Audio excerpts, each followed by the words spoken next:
You don't necessarily have to defend a false memory, but you also don't have to collapse into a ball of shame. There actually is a middle ground. So that could sound something like, I understand now that I remembered this incorrectly, and I'm still really curious about what I was experiencing emotionally at the time. So I'm going to take this space to explore that. And I respect your story too.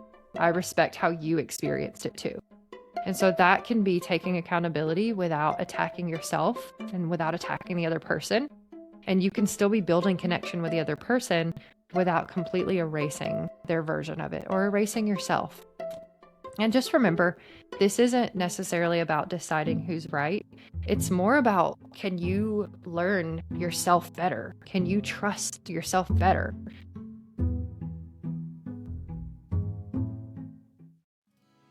Hey there, and welcome to the Reclamation Room. I'm Ashana, and I'm so glad you're here. This is a space for women reclaiming themselves after narcissistic abuse. If you've ever felt like you were too much, not enough, or both at the same time, you're in the right place. I created this podcast because I know what it's like to lose yourself in overgiving, overperforming, and still wondering why it never felt like love. I've walked through trauma, toxic relationships, and the long road of self-reclamation, and I'm here to walk with you. In this podcast, we'll explore what it means to come home to yourself after the confusion and chaos of narcissistic abuse. Some episodes will be solo, others will include guest interviews. All of them will be honest, grounded, and deeply compassionate. So, whether you're just realizing what you've lived through, or you've been on this path and you're ready for the next layer of your healing, you are welcome here. This is not about perfection. This is about reclamation.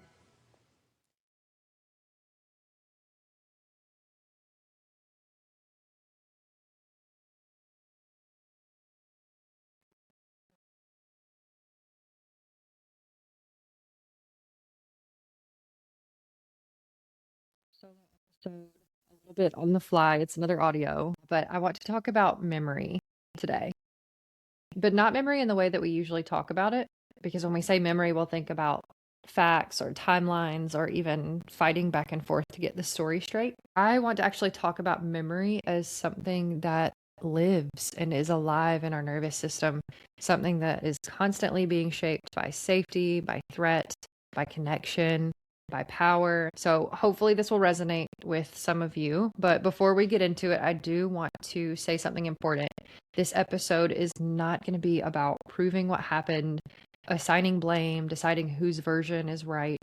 I want you to know it's about understanding a little bit better how our memory works when we're under stress, when we've experienced trauma, and why remembering things differently does not necessarily mean that you're broken or you're lying or you're crazy or imagining things. We're going to be talking about actual lived experience here. And that means nervous systems. That means self-trust. So we're not going into this with a sense of courtroom evidence. I know a lot of people who worry about their memory are not necessarily trying to remember more. A lot of times it's this feeling of, am I crazy? So if that's you, just know that you're not alone in this. I've been through this myself. And actually, the question that started this episode was from a client who reached out, and she had remembered a family story one way for a while. And then through other conversations with different family members or friends or even actual proof, she realized that the event that happened the way she thought it had happened was completely different than she remembered it. And so her thing was, I'm not just wrong about a detail. Like, it doesn't really matter if I'm wrong here. I can say, okay, yep, you're right, got it. But it's this bigger question that comes up beneath that. And it's like, can I trust myself at all if I did get this wrong? Like, what other things am I remembering differently? So I want to sit with that a little bit today. And I want to dig into this concept that we seem to have of memory, that it works like a camera where we snapshot an image and we go back to it and we look at it again and can figure out the details. One of the most important things that we can understand about memory is that the brain doesn't actually record things like a camera. It records more like an alarm system, like a threat detector. So in any given moment, walking around, our brain is going to have two main jobs that we could talk about here. Number one is going to be stay alive, right? Don't die. Number 2 is going to be make meaning of this. What does this mean? And when you feel safe in a situation, your brain is able to do both of those things. It's like, okay, yep, got it. Let me catalog this. Okay, learning this, moving on. But when you feel threatened or stressed out, or there's a lot going on that you haven't been able to deal with lately, the brain is naturally going to drop that sense of meaning making, and it's going to focus more on the survival. It's going to happen. And that shift is what actually changes how our memories get stored. So let's say you feel safe and you're out there living life. Your nervous system is in connection mode. In that state, your brain does have enough space to notice the details. It does track time. It does comprehend cause and effect. It stores memories like a story that we can relate back later. This is why people who do feel safe in a situation, safe in a relationship, will a lot of times remember the conversations and the timelines and the sequences, what happened first and then what happened next. But when we are walking around feeling threatened, feeling stressed out, feeling unable to relax and be safe and present in the moment, our nervous system is actually walking around in protection mode, not in connection mode. So our brain at that point is scanning for danger. It's reading tone. It's reading body language. It's tracking mood. It's managing fear, shame, confusion. It is seeking attachment, but it's staying attached to whatever we've learned to depend on. So that may not be in what we would call a healthy way. And so instead of storing a natural chronology of events, a clean storyline, our brain at that point is actually going to be storing sensations. So we're going to be feeling things and storing things in terms of emotional intensity, maybe like fragments of what the feeling was like to be there. We may remember colors. We may remember smells. This is why a lot of times trauma memories will feel foggy or emotionally charged or even hard to put words to. That's not saying that there's anything wrong with you. That's actually exactly what the brain is designed to do. So kind of explaining this a little bit without turning it into a super sciencey lecture, there's 3 parts of the brain involved here. The first is going to be the amygdala. So think of this as your brain's smoke detector, and its job is to ask one question: am I safe right now? And it's going to react quickly. It's going to react emotionally, and it's going to react without checking into any sort of logic. And so when the amygdala is loud, everything that's coming in is going to be tagged with emotional urgency. Now, the second part of the brain that we're going to be talking about here is the hippocampus. And this is your brain's organizer. It's like a filing cabinet for the brain. And so this is going to take memories and put them in order. It's going to track time, and it's going to help you know that this happened back then and it's not happening right now. And when you feel safe and you feel settled, your hippocampus works really well. But when you're under stress or threat, it kind of struggles a little bit. And that's why our memory can start to become fragmented or fuzzy, because that chronology just isn't there. The third part of the brain coming into this story is the prefrontal cortex. So this is going to be the meaning-making part of the brain. Remember how I said earlier, survival and meaning-making. This is going to be the part of the brain that handles reasoning, language, perspective, and self-trust. So under threat, this part gets much quieter. It's like it went offline. It's like it's not even there. Where did the logic go? So a simple version: when threat is high, our alarm system gets really loud, the filing system gets really messy, and the part of us that uses words takes a step back.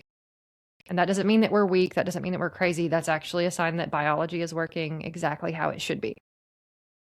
Now, this is where a lot of people get stuck. 2 people can be in the same room and their nervous systems might not be in the same state. So let's say one person feels safe and in control, not emotionally at risk in that moment.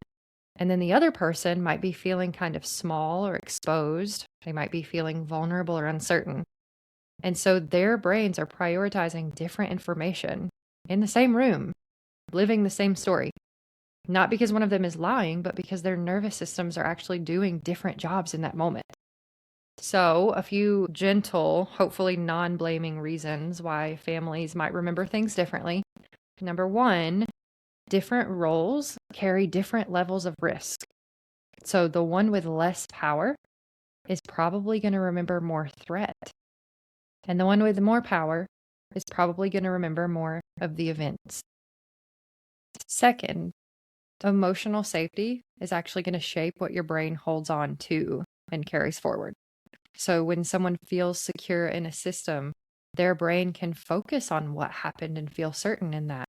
But when someone feels unsure or dependent or emotionally exposed, their brain is probably going to focus on how it felt to be there, and that's probably going to feel not as certain. Third, emotion actually changes how memory gets encoded. And so high emotional charge is going to leave a deeper internal memory. Neutral observers of situations are probably going to be there to say, this was the outline, this is what happened, this is what I observed.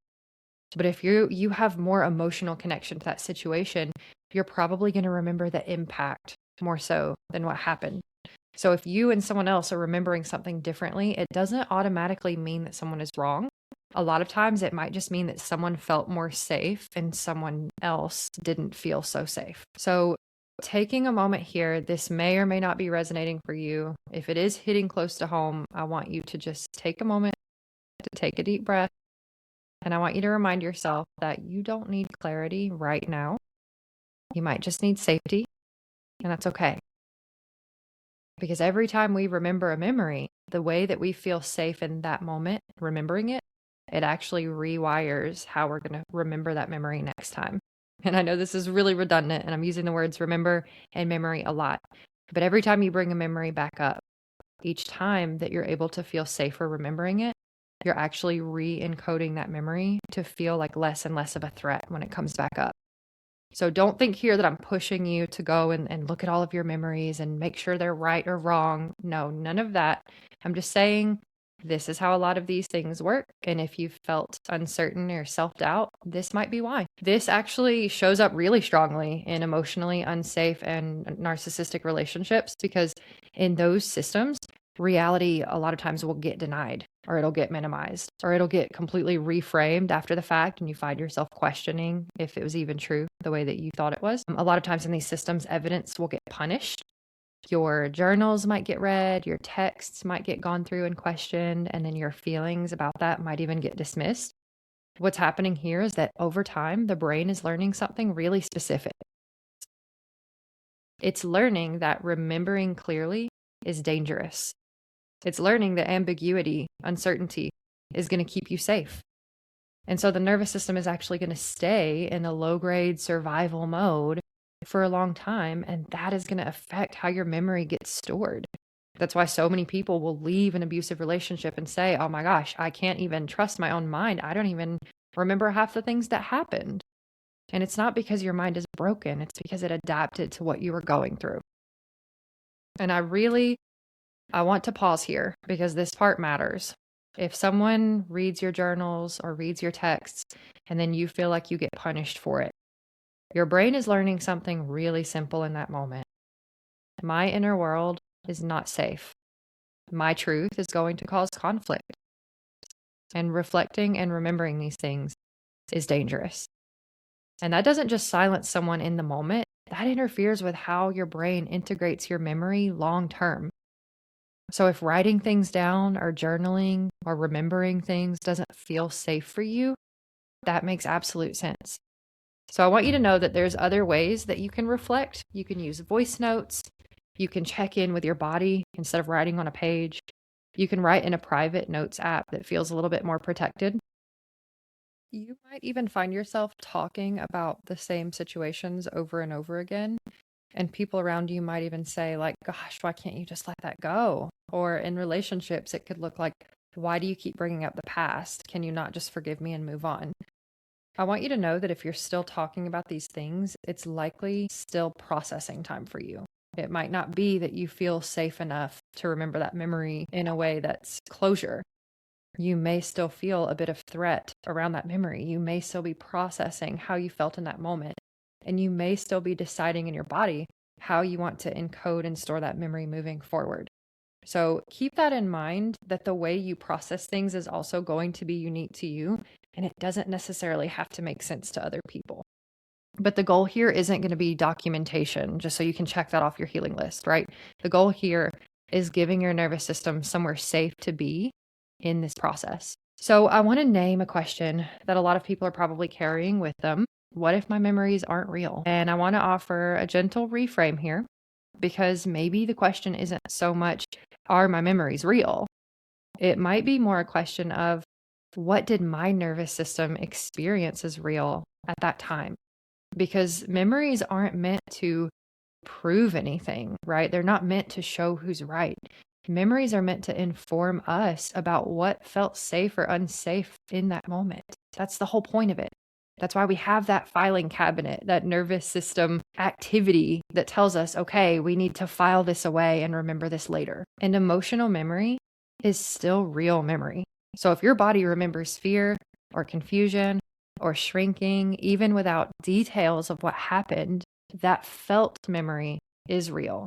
And it's okay if it doesn't match what other people remember at that time. So I want to walk through some of the thoughts that might show up here, and it might feel helpful to just journal about this.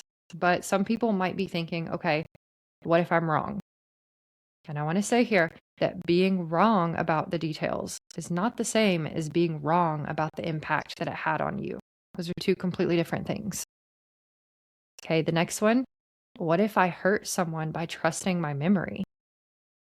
So, what I'll say to this is that honoring your experience and trying to get closer to what you need in that moment, maybe to integrate, maybe to make meaning, whatever you need here, it doesn't automatically accuse someone else. It can still center on you and not have to focus on the details of what happened if you're not ready for that. Okay, another one. What if I'm just sensitive? And that may be true. Okay, but I want you to know that sensitivity isn't something that just magically creates pain. Sensitivity is the part of you that notices the pain that was happening. Another one might be, what if everyone else agrees and I'm the only one who remembers it this way? So I'll say here, consensus, majority vote, doesn't always equal truth. It does equal shared perspective, and that's okay. But that doesn't mean that your memory is wrong. Two more. What if my memory changed over time? Okay, that's probably true. Because, like I said, every time you remember something, it gets encoded differently. We recall it differently. And I'll say here, memory often becomes clearer after you've reached safety, not during the event. So it probably is going to change over time. And that's normal too. And then the last one, what if I never get clarity? So my answer to this is that clarity isn't always remembering more about the event. Sometimes it's just feeling safe enough to realize that you require less proof about the event, and that's okay. I do want to slow down here a bit because this is important and I want you to hear it. Sometimes we really do misremember things, and that's okay. That doesn't mean that we're broken. That doesn't mean that we're a liar. It genuinely means that we are human. So here's a distinction that might help. There is historical accuracy, which is what objectively happened. Yes, we can track this, we can write this down, this happened. And then there's subjective experience, which is what your body and your emotions lived through in the midst of that history. And then there's also meaning making, which is the story that your brain built to make sense of those two things. So you can be wrong about what happened without being wrong about how it felt for you. And the story can change completely without your sense of worth or your emotions changing. And if your emotions change over time, cool, that's okay too. Again, that doesn't mean you're a liar. It means that you're remembering it differently as you feel safer to recall it. And that's okay. So a lot of the time, the brain will create a story about something just because it hates to feel ambiguous about things. Okay. We want things to make sense. We want to have something that we can root ourselves in. So if you realize now that something didn't happen the way that you first remembered it, you might be able to try a reframe with yourself and just say, okay, that story wasn't true, but the need underneath it that I was experiencing at that time was absolutely true. So I want to just tie this together and say that you don't necessarily have to defend a false memory, but you also don't have to collapse into a ball of shame. There actually is a middle ground. So that could sound something like, I understand now that I remembered this incorrectly, and I'm still really curious about what I was experiencing emotionally at the time. So I'm going to take this space to explore that. And I respect your story too. I respect how you experienced it too. And so that can be taking accountability without attacking yourself and without attacking the other person. And you can still be building connection with the other person without completely erasing their version of it or erasing yourself. And just remember, this isn't necessarily about deciding who's right. It's more about, can you learn yourself better? Can you trust yourself better? We don't want to be always looking for better memory here. A lot of times it can just be, hey, I need a little bit of relief. I don't want to constantly feel the self-doubt. I don't want to constantly feel like I need proof or like I have to replay the same moment over and over in my mind. A lot of times the goal here is just going to be feeling steady again and to be able to make decisions without over-explaining myself or to stop asking everyone else for their input before I can take myself seriously, right? So if you want to take that with you after this episode and work on those things, I do have a question for you. I want you to think about, do you feel more grounded when you honor your internal experience or when you dismiss it or look for ways to prove it wrong?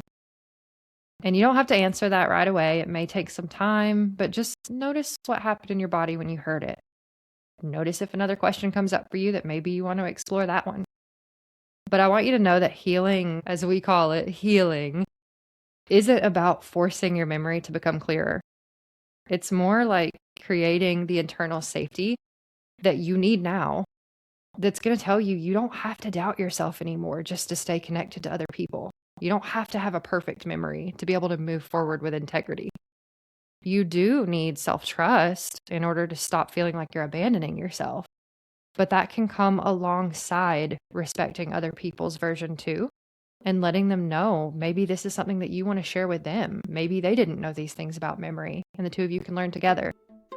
And as always, if you have any input or if something else came up for you or you've learned something that you want to share with me, comment it, send it in, email me anytime. I would love to have more conversation about things like this. But at the end of this episode, I just want to say thank you for being here. Thank you for the opportunities that I do get when I do have conversations with people to kind of dig into these things further.